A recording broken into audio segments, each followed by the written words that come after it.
Morning news and hair oil సమర్పిస్తున్న business breakfast షోకి స్వాగతం. సో ఈ ఉదయాన్ని స్టాక్ మార్కెట్ నెగిటివ్ వార్తలతో కాకుండా ఒక పాజిటివ్ వార్తతో ప్రారంభిద్దాం. సో మన అభిమాన న్యూస్ ఛానల్ టీవీ5 న్యూస్ ఇప్పుడు అద్వితీయం. సో నెంబర్ 1 స్థానాన్ని కైవసం చేసుకుంది. అండ్ మీ హృదయాలు ఆఫ్ కోర్స్ టీవీ5 న్యూస్ ఎప్పుడు నెంబర్ 1 కానీ దీన్ని అప్పుడప్పుడు అంకెలతో సహా నిర్ధారించుకోవాల్సిన అవసరం కూడా ఉంటుంది. కాబట్టి బార్క్ ఈ సంస్థ టీవీ ఛానల్కి రేటింగ్స్ ఇస్తూ ఉంటుంది.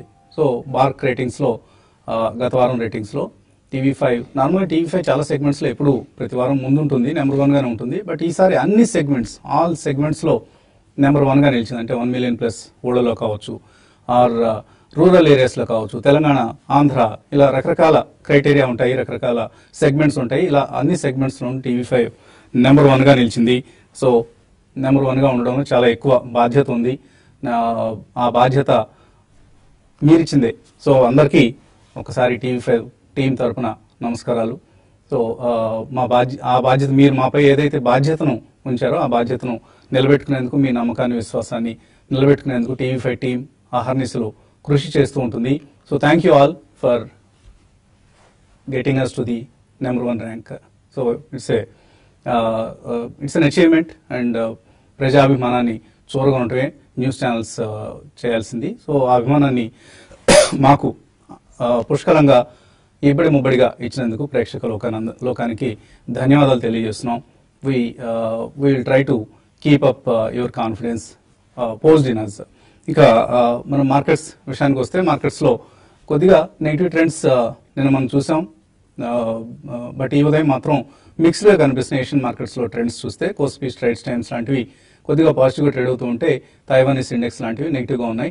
మేబీ ఎస్ఎక్స్ నిఫ్టీ కూడా ఒక స్లైట్లీ పాజిటివ్ ఓపెనింగ్ను ఇండికేట్ చేస్తుంది. సో నిన్నటి నష్టాల తర్వాత ఇవాళ మార్కెట్స్ కొద్దిగా కన్సాలిడేట్ అయ్యే, లేదా ఇక్కడ కొద్దిగా మనం ఒక మోస్తరు లాభాలు రావడం కూడా బహుశా ఇవాళ ట్రేడింగ్లో మనం చూడబోతున్నాం. అఫ్ కోర్స్ వీకెండ్ డే ప్రధాన కారణాలు అఫ్ కోర్స్ నిన్నటి ఫాల్కి మనం అట్రిబ్యూట్ చేయాల్సినవి 2 రకాలైన వార్తలు. ఫెడరల్ రిజర్వ్ డిసెంబర్లో వడ్డీ రేట్లు పెంచబోతుంది అంటూ వచ్చిన వార్తలు, అలాగే Chinese data, Chinese exports data చాలా వీక్గా వచ్చింది. సో ఆల్మోస్ట్ ఒక 7 months లో దగ్గర చైనీస్ ఎక్స్పోర్ట్స్ డేటా రావడం అనేది. అంటే చైనీస్ ఎక్స్పోర్ట్స్ ఎక్కడికి వెళ్తాయి? యూఎస్కి, యూరోప్కి, ఆర్ ఇతర డెవలప్డ్ వరల్డ్కి, ఈవెన్ మన కంట్రీస్ లాంటి ఇండియా లాంటి దేశాలు కూడా వస్తూ ఉంటాయి. సో చైనీస్ ఎక్స్పోర్ట్స్ మందగించాయి అంటే దాని అర్థం వరల్డ్ గ్రోత్ రేట్ తగ్గుతోంది, వరల్డ్లో వస్తువులకి, సేవలకి డిమాండ్ తక్కువగా ఉంది అన్న అంశాన్ని ఇది తెలియజేస్తుంది. కాబట్టి చైనీస్ ఎక్స్పోర్ట్స్ డేటాకి మార్కెట్స్ నెగిటివ్గా రియాక్ట్ కావడం ఎటువంటి వింత లేదు, ఆశ్చర్యం లేదు. సో మన మార్కెట్స్లో కూడా నిన్న అఫ్ కోర్స్ మనం we were one of the worst performing markets, especially Asia Pacific జోన్లో నిన్న మనం వర్స్ట్ పెర్ఫార్మింగ్ మార్కెట్గా నిలిచాం.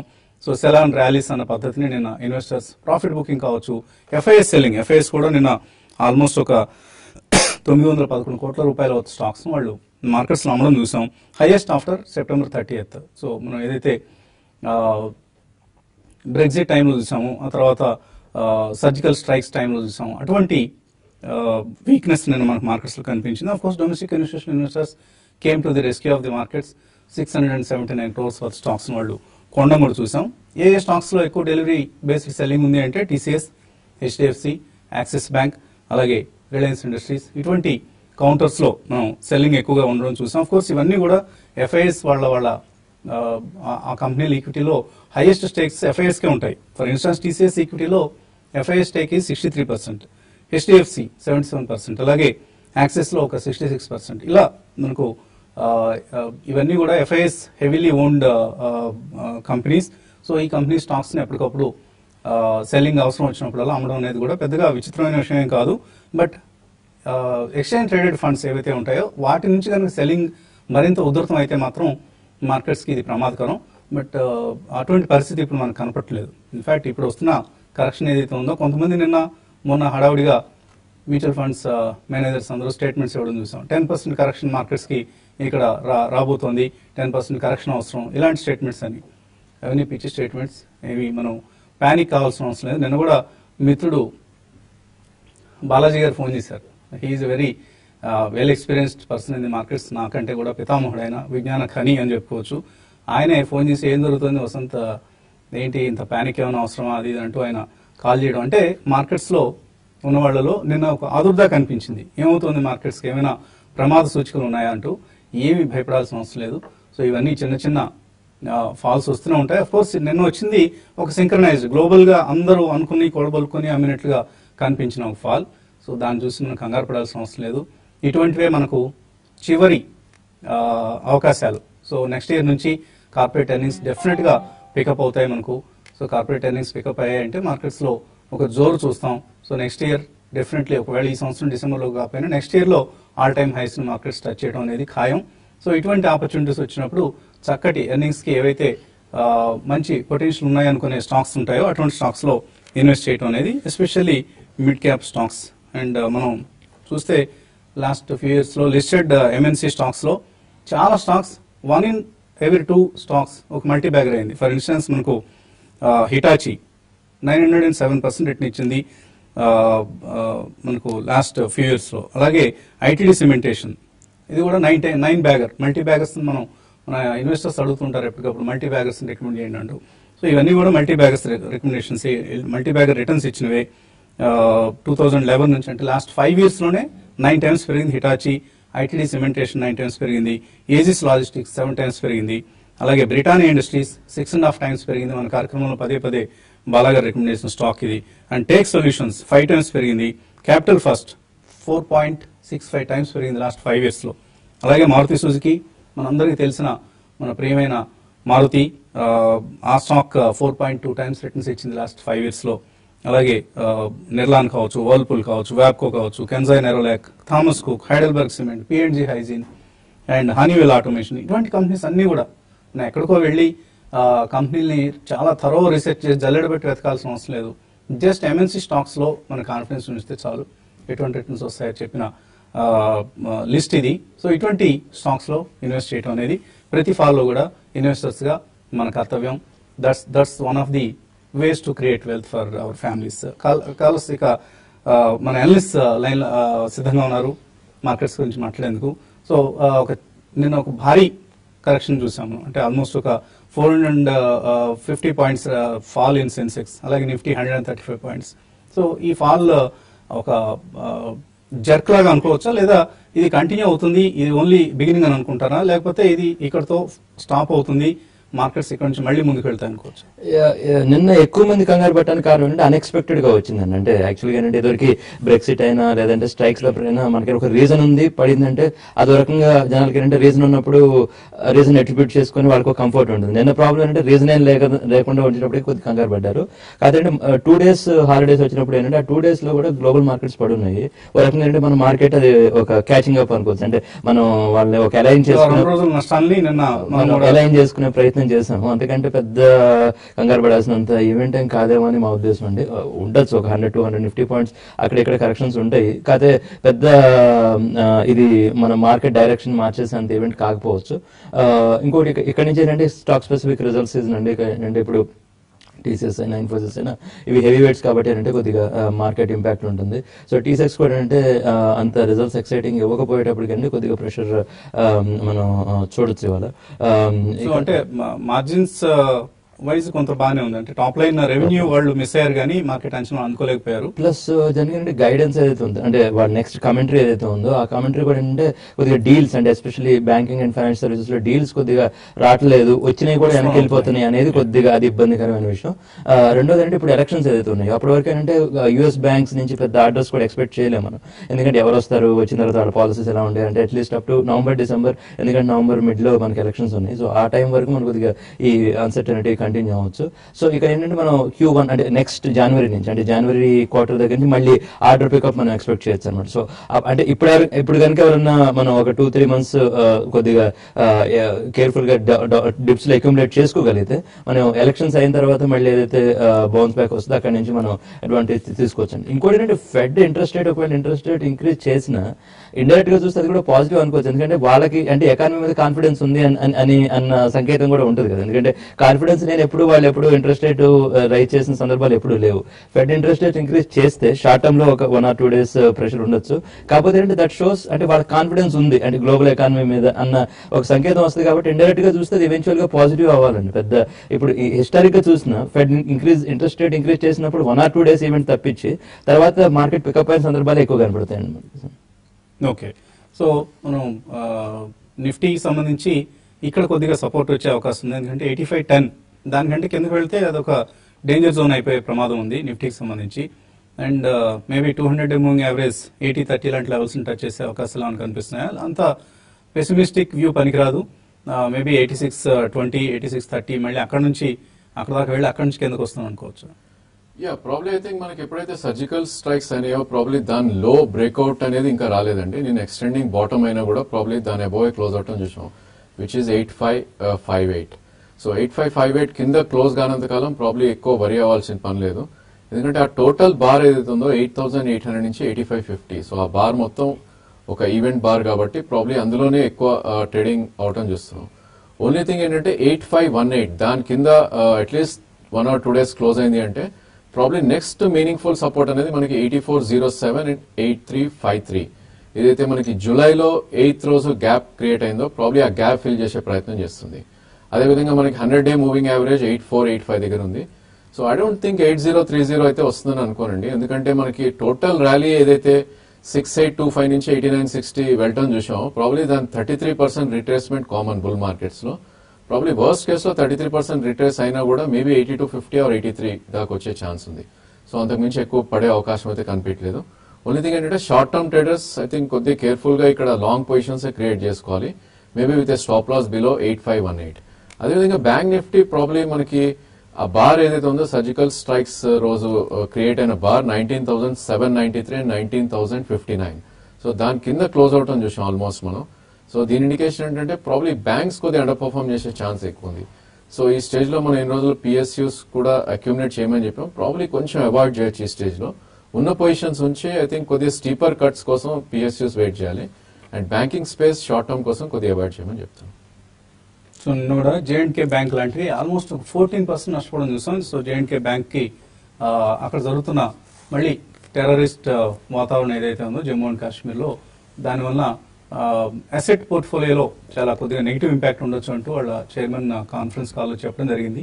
సో దీంతో జేఎండ్కే బ్యాంక్ లో మనం 14% కరెక్షన్ చూస్తాం. మేబీ ఇవాళ ఏదైనా రికవరీ వస్తుందా ఈ కౌంటర్లో, లేదా అదే వీక్నెస్ కొనసాగుతుందా? ఇవన్నీ కూడా బ్యాంక్ స్టాక్ సంబంధించిన concerns and short term concerns. ఇక ఇన్వెస్టర్స్ నుంచి కాల్స్ అలాగే మెయిల్స్ తీసుకోబోయే ముందు కాసేపు ప్రకటనలు.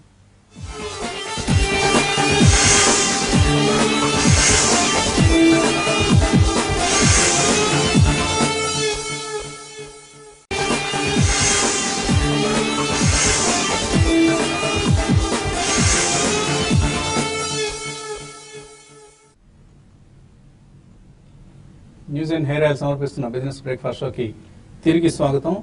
బ్రేక్ టైంలో మాట్లాడుకుంటున్నాం. సో ఇంతకుముందు మనకి అందరికీ కూడా సస్పెన్స్ ఏంటంటే కట్టప్ప బాహుబలిని ఎందుకు చంపాడు అన్నది అందరూ అనుకునేవాళ్ళు. కట్టప్ప ఎందుకు చంపాడు అనేది ఒక కామన్ ప్రశ్నగా మారింది. ఇప్పుడు అటువంటి డౌటే 10,000 కోట్ల రూపాయలు డిస్క్లోజ్ చేసింది ఎవరు? ఆదాయం పన్ను చట్టం ఈ మధ్య వచ్చిన ఇన్కమ్ డిక్లరేషన్ స్కీమ్ లో మన తెలుగు స్టేట్స్ నుంచి ఒక వ్యక్తి 10,000 కోట్ల రూపాయల ఆదాయాన్ని డిక్లేర్ చేశాడంటూ వార్త వచ్చింది. సో అవుట్ ఆఫ్ 65,000 crores మనం తెలుగు రాష్ట్రాల నుంచి 20,000 crores వర్త్ అసెట్స్ డిక్లేర్ చేశారు. సో తెలుగు జాతి మనది, నిండుగా వెలుగు జాతి మనది అనుకుని పాటలు పాడుకునే సమయం ఇది. అయితే ఈ 10,000 కోట్లు డిక్లేర్ చేసింది ఎవరు? అటు జగన్ గారేమో చంద్రబాబు బినామీ అంటున్నారు, చంద్రబాబు నాయుడు ఏమో లేదు జగన్ పార్టీకి చెందిన వ్యక్తి చేశారంటున్నారు. మేబీ ఒక రాజ్యసభ సభ్యుడి పేరు కూడా ఇప్పుడు సర్క్యులేట్ అవుతుంది వాట్సాప్ సర్కిల్స్ లో. సో కేంద్ర ప్రభుత్వం మీద ఇప్పుడు బాధ్యత ఉంది. ఎవరు డిక్లేర్ చేశారు ఈ అసెట్స్ ని, ఈ 10,000 కోట్ల అమౌంట్ అన్న అంశాన్ని ప్రభుత్వం వెల్లడించాల్సిన అవసరం ఉంది. ఎందుకంటే ప్రజల్లో ఇంతటి అనుమానాలు, సందేహాలు తలెత్తడం అనేది మంచిది కాదు, మంచి పరిణామం కాదు. కాబట్టి సో లెట్స్ హోప్ దట్ త్వరలోనే ఈ అంశానికి సంబంధించి ఒక స్పష్టత వస్తుంది. ఎందుకంటే రాజమౌళి చెప్పేశారు సెకండ్ పార్ట్ లో ఇప్పుడు కట్టప్ప ఎందుకు బాహుబలిని చంపాడన్న అంశాన్ని. సో మోదీ గారు కూడా మనకందరికీ ఈ సస్పెన్స్ ని త్వరలోనే విడమర్చి చెప్తారని ఆశిద్దాం. కాలర్స్ లైన్ ఉన్నారు. మార్కాపురం నుంచి Srikanth first caller. Hello hello అడగండి Srikanth. Sir CBDT long term ఉంటే 10 years కి తీసుకోవచ్చు. ఏండి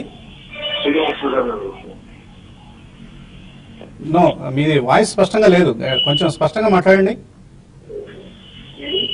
పిడిలైట్ ఇండస్ట్రీసా? హలో, మీరు అడిగిన స్టాక్ పిడిలైటా? Fidelity sir. Fidelity mutual fund అడుగుతుంది. ఫిడిలిటీ స్టాక్ 10 years తీసుకోవచ్చు సార్. ఓకే అండి, మీరు ఏదో కన్ఫ్యూజ్ అవుతున్నారు, మమ్మల్ని కన్ఫ్యూజ్ చేస్తున్నారు. ఫిడిలిటీ అనేదేమో మ్యూచువల్ ఫండ్ మీరు అడుగుతుంది, బట్ పిడిలైట్ అనేది స్టాక్. సో ఈ రెండిట్లో ఏదనేది మీరు ఒకసారి స్పష్టంగా చెప్పగలిగితే. పిడిలైట్ అనుకునేటట్టయితే అది మంచి కంపెనీ అండి, అది ఫెవికాల్ బ్రాండ్. సో డిప్స్ వచ్చినప్పుడు కొనుక్కోండి. ఇప్పుడు మార్కెట్ 10 సంవత్సరాల కోసం అడుగుతున్నారు. 10 సంవత్సరాలు అయితే డెఫినెట్ కొనుక్కోదగ్గ స్టాక్ అండి. ఇప్పుడు డిప్స్ వస్తే మార్కెట్ పెడితే డెఫినెట్ కొనుక్కునే ప్రయత్నం చేయండి. తర్వాత కాలర్ కుమార్ శ్రీకాకుళం నుంచి. హలో హలో, అడగండి Kumar. Sir good morning sir. Morning అండి, అడగండి. సార్ ఇప్పుడు కోలింగ్ స్టాక్ అనేది నేను ఎన్ఎఫ్ టైంలో తీసుకున్నాను. సో అది కంటిన్యూ చేయమంటారా, ఏమైనా ఇప్పుడు బైబ్యాక్ చేసుకోవడానికి ఆప్షన్ పెట్టారు, ఏం చేయమంటారా ఏంటంటే? ఐపీఓ టైంలో తీసుకున్నారు. కోల్ ఇండియా మంచి నేమ్ అండి. అయితే ఏంటంటే ప్రొడక్షన్ వీటిలో చాలా challenges, labour issues, investment related overhang ఉండేటప్పటికంటే స్టాక్ ప్రైస్ మీద ఏంటంటే అంత అగ్రెసివ్ మూవ్ రావట్లేదు. ఇన్వెస్టర్స్ చాలా పేషెన్స్ టెస్ట్ చేస్తుంది. కాదంటే మీకు డివిడెండ్ చాలా వచ్చి ఉండాలి. అంటే మీరు కనుక ఐపీఓ అప్పుడు తీసుకున్నట్టయితే ప్రస్తుతం ఏంటంటే ఆల్మోస్ట్ 5 to 10% వాళ్ళు డివిడెండ్ వేస్తారు. కాబట్టి ఏంటంటే మీకు ఓవరాల్ గా మీరు రిటర్న్ లోనే ఉండుంటారు, పాజిటివ్ లోనే ఉండుంటారు. డివిడెండ్ మీకు ఇంట్రెస్ట్ ఉండే మీరు కంటిన్యూ చేయండి. కాకపోతే ఏంటంటే టైం పట్టిందండి, అంత పెద్ద అవుట్ పర్ఫార్మర్ అయ్యే నేమ్ కాకపోవచ్చు. తర్వాత కాలర్ లైన్ లో ఉన్నారు, కాల్ ఇవ్వండి, చెప్పండి పేరు. హలో హలో, ఎక్కడి నుంచి మాట్లాడుతున్నారండి? మా బ్యాక్ ఆఫీస్ వాళ్ళు కొద్దిగా డల్ గా ఉన్నారు, మీరు చెప్పండి మీ పేరును ఊరు చెప్పండి. రాంబాబు అండి, ఖమ్మం అండి. ఖమ్మం నుంచి రాంబాబు గారు, అడగండి రాంబాబు గారు. ఏరిస్ ఆగ్రో ఉమాక్స్ ఆటో అండి. ఓకే, ఈ రెండు స్టాక్స్ ఏంటి కొన్నారా మీరు? కొన్నానండి, ఇప్పుడు 4 years నుంచి హోల్డ్ చేస్తున్నాను. ఏరిస్ ఆగ్రో వచ్చేసి 150 rupees లో కొన్నానండి. ఉమాక్స్ ఆటో వచ్చేసి 70 రూపాయలు కొన్నానండి. 4 years నుంచి హోల్డ్ చేస్తున్నాను. ఎటువంటి పరిస్థితి? సో సుదీర్ఘకాలంగా వెయిట్ చేస్తున్నారు, ఏం చేయమంటారు? ప్రాబ్లీ ఇప్పుడే కొద్దిగా అవుట్ పర్ఫార్మ్ చేస్తున్న టైం అండి. మనకి ఏరిస్ ఆగ్రో చూస్తే కనుక ఆల్మోస్ట్ మనకి 64-65 దాకా వచ్చి బాటమ్ ఫామ్ అరౌండ్ 134 ఉంది. సో దీని బ్రేక్అవుట్ అరౌండ్ 164 క్లాస్ అవుతే 200 నుంచి 220 దాకా అప్ సైడ్ వెళ్ళే ఛాన్స్ ఉంది. ప్రాబ్లీ 4 years నుంచి హోల్డ్ చేస్తున్నారు కాబట్టి ఐ థింక్ ఇంకా అట్లీస్ట్ 1 year దీనికి టైం ఇవ్వండి. మేబీ మీకు ఒక 40 to 50% రిటర్న్ ఇక్కడ నుంచి వచ్చే అవకాశం ఎక్కువ ఉంది. అదేవిధంగా Omax auto probably auto space లో అన్ని స్టాక్స్ తో పాటు ఇది కూడా అవుట్ పర్ఫార్మ్ చేస్తుంది స్టాక్ ఈ టైంలో. సో ఆల్మోస్ట్ 94 దీని బ్రేక్అవుట్. సో ఈ మంత్ ఆల్రెడీ 96 కూడా అటైన్ అవటం చూసాం. సో నెక్స్ట్ టార్గెట్ అనేది దీనికి 112 నుంచి 140 మధ్యలో వెళ్ళే అవకాశం ఉంది. సో 86 కింద క్లోజింగ్ బేసిస్ మీరు స్టాప్ లాస్ పెట్టుకుంటే కనుక మేబీ షార్ట్ టర్మ్ లో కూడా ఇది 120 నుంచి 140 వెళ్ళే ఛాన్స్ ఎక్కువ ఉంది. తర్వాత కాలం నర్సాపురం నుంచి సూరిబాబు. హలో నమస్తే గారు. నమస్తే అండి. Hi tech gear bank of products ఈ రేట్ లో తీసుకొచ్చారు లాంగ్ టర్మ్ కండి. అలాగే ఇక్కడ నుంచి మల్టీ బ్యాగర్ అయ్యే స్టాక్ ఒకటో రెండో చెప్పండి సార్, మీ ఎలివేషన్ చాలా బాగుంటుంది. చెప్తాం, మీరు అడిగారు కదా మల్టీ బ్యాగ్ స్టాక్. సో మీరే రీసెర్చ్ చేసి ఐడెంటిఫై చేసి పట్టుకోవాలండి. సో బ్యాంక్ ఆఫ్ రెండో స్టాక్ ఏదన్నారు? హైటెక్ గేర్ కాకుండా బ్యాంక్ ఆఫ్ ప్రొడక్ట్ అండి. Bank of products. Hi tech gear probably I think up trend లో ఉన్న స్టాక్ అండి. ఐ థింక్ ఆటో స్పేస్ లో ఎట్లయితే పెరుగుతున్నాయో అన్ని స్టాక్స్ తో పాటు ఇది కూడా అవుట్ పర్ఫార్మ్ చేస్తుంది. ఓన్లీ థింగ్ ఇదేంటంటే 330 దగ్గర మంచి సపోర్ట్ ఉంటుంది. కరెంట్లీ అరౌండ్ 361 ఉంది. కొద్దిగా ఎక్స్పెన్సివ్ అనిపిస్తుంది ఈ స్టేజ్ లో టెక్నికలీ. సో ప్రాబ్లీ మీరు ఫ్రెష్ యాడ్ చేయాలంటే కనుక వెయిట్ చేయండి. 20-day మూవింగ్ యావరేజ్ అవుతుందో 348 నుంచి 322 మధ్యలో యాడ్ చేయండి. మేబీ 1 year మీరు హోల్డ్ చేస్తే కనుక 440 to 460 దాకా అప్ సైడ్ వెళ్ళే ఛాన్స్ ఉంది. అదేవిధంగా బ్యాంక్ ఆఫ్ ఇండియా ప్రాబ్లీ ఇది కూడా మనకి బ్రేక్అవుట్ రావటం చేసాం అరౌండ్ 183 అబోవ్. సో 183 అబోవ్ ఉన్నంత కాలం ప్రాబ్లీ ఇది న్యూ ఇయర్ హైస్ కి వెళ్ళే ఛాన్స్ ఉంది. సో 1 year లో దీని టార్గెట్ కూడా ఒక 20 to 25% అప్ సైడ్ వెళ్ళే ఛాన్స్ ఉంది. ఫ్రెష్ ఎడిషన్స్ అయితే కొద్ది కరెక్షన్ కోసం వెయిట్ చేయండి. మేబీ 195 నుంచి 210 మధ్యలో I think you can add more. ఉన్నాయి మాత్రం ఉంచండి. సో మేబీ మన అనలిస్ట్ అందరూ కూడా దీపావళికి సిద్ధమవుతున్నారు. మీకు మంచి స్టాక్స్ రికమెండ్ చేసేందుకు అవి మల్టీ బ్యాగర్స్ అవుతాయా లేదా డీసెంట్ రిటర్న్స్ ఇచ్చే స్టాక్సా ఆ టైంలో వాళ్ళు రివీల్ చేస్తారు. So wait for our Diwali recommendations. అలాగే ప్రాఫిట్ యువర్ ట్రేడ్ సబ్స్క్రైబర్స్ కూడా సెపరేట్ గా వేరే రికమెండేషన్స్ ని దీపావళి సందర్భంగా మన అనలిస్ట్ టీమ్ ఇస్తారు. So keep watching for all these recommendations for Diwali. ఇక మనం TV5 ఈ కార్యక్రమాన్ని ముగించి TV5 మనీలో కొనసాగించుకుందాం. మరికొద్ది సేపట్లో will meet at TV5 Money youtube.com ప్లాట్ఫామ్లో.